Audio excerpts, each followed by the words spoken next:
Well, hello and welcome back for the second upload of the day. If you're here for my first one, be sure to check out for links where Prince Harry and Leonardo DiCaprio, as well as Jimon Honsu and Forest Whitaker, have stood for the Okavango River Basin.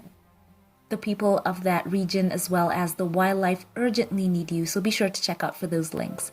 So we are here with another upload.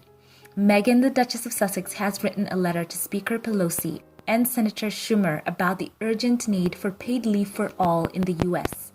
So let's get straight into her letter. I've gone through it. It is an impassioned plea. So let's hear straight from the Duchess of Sussex. So this is what she writes. And the header of her letter is the Office of the Duke and Duchess of Sussex. So she writes, Dear Leader Schumer and Speaker Pelosi, I am not an elected official and I'm not a politician. I am, like so many, an engaged citizen and a parent. And because you and your congressional colleagues have a role in shaping family outcomes for generations to come, that's how I'm writing to you at this deeply important time as a mom to advocate for paid leave.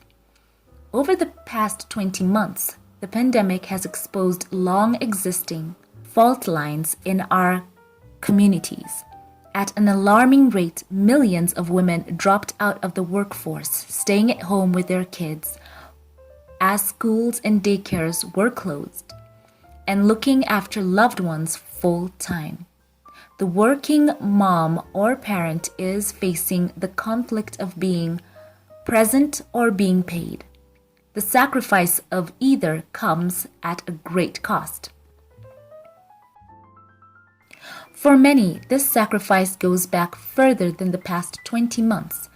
It's 20 or 30 years, even longer, decades of giving time, body, and endless energy, not just in the pursuit of the American dream, but simply the dream of stability.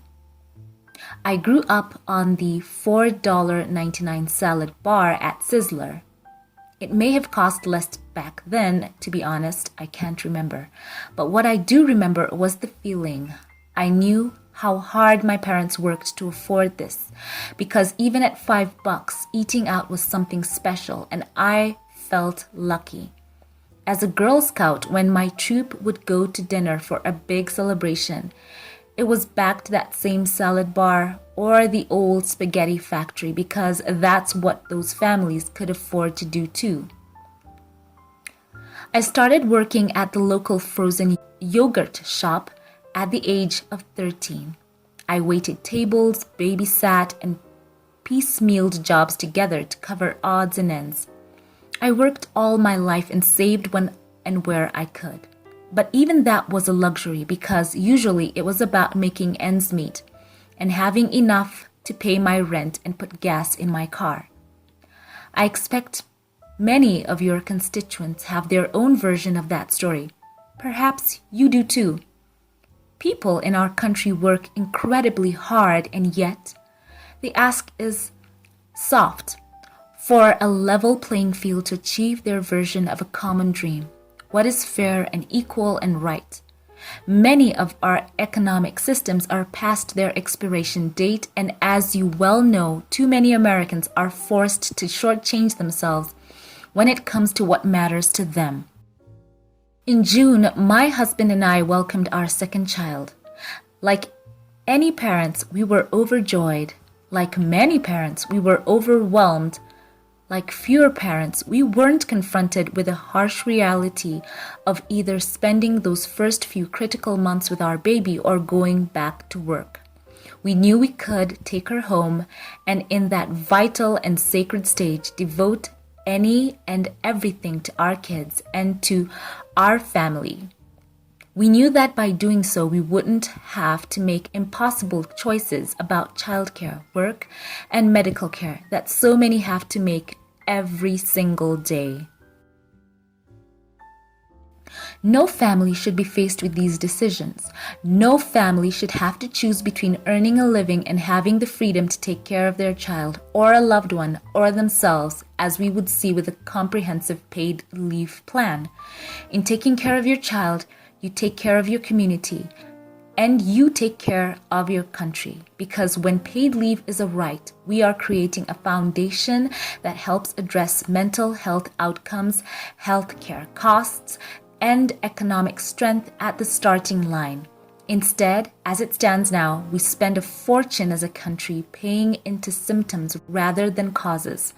I understand that with everything going on these days, people might find it easy to be apathetic about what's happening in Washington, D.C. And then equally, when it feels like your voice doesn't matter, you tend to use it less often. But with the stakes this high, none of us can afford to let apathy win. I'm writing to you on behalf of millions of American families who are using their voices to say that comprehensive paid leave should not be a place to compromise or negotiate. In fact, most nations already have paid leave policies in place. Estonia, for example, offers a year and a half of leave to be shared by new parents. Many other countries have robust programs that give months of time for both parents, birth or adoptive, to be home with their child. The United States, in stark contrast, does not federally guarantee any person a single day of paid leave, and fewer than 1 in 4 workers has dedicated paid leave through their employer. I'm sure you agree that if we continue to be exceptional, then we cannot be the exception. The families you represent need your strong leadership. With paid leave on the cusp of becoming a national reality, I trust you will meet this moment. I know you must hear from your constituents about the choices they are facing every day to make ends meet and care for their families. Paid leave should be a national right rather than a patchwork option limited to those whose employers have policies in place or those who live in one of the few states where a leave program exists. If we are going to create a new era of family-first policies, let's make sure that includes a strong paid leave program for every American that's guaranteed, accessible, and encouraged without stigma or penalty. I know how politically charged things can and have become, but this isn't about right or left, it's about right or wrong. This is about putting families above politics. And for a refreshing change, it's something we all seem to agree on. At a point when everything feels so divisive, let this be a shared goal that unites us.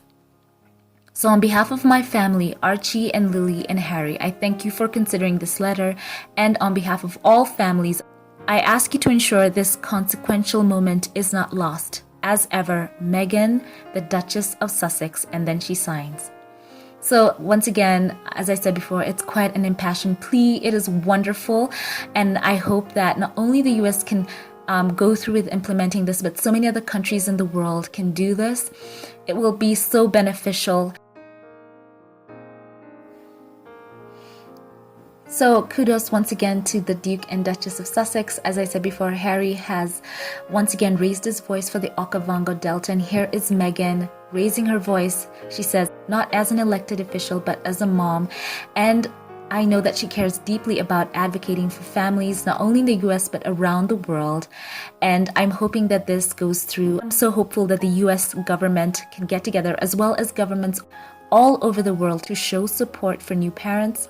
And this, by the way, will be great for women in the workplace who sometimes have found their own pay being affected because bosses sometimes calculate that perhaps they'll need time off.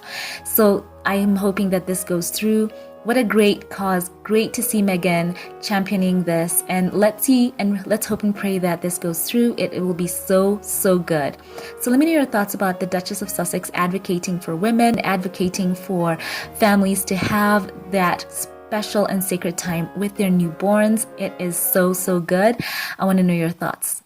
Before we log off, special thank you to my Patreon, PayPal, and membership supporters for this channel.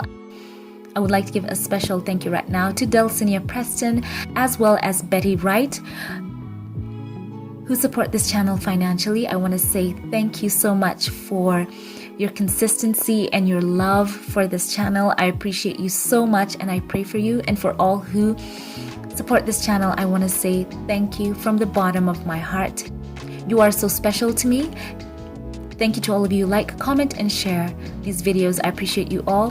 Once again, leave your thoughts below. Thank you for watching, and I will catch you in the next one. Have a blessed one.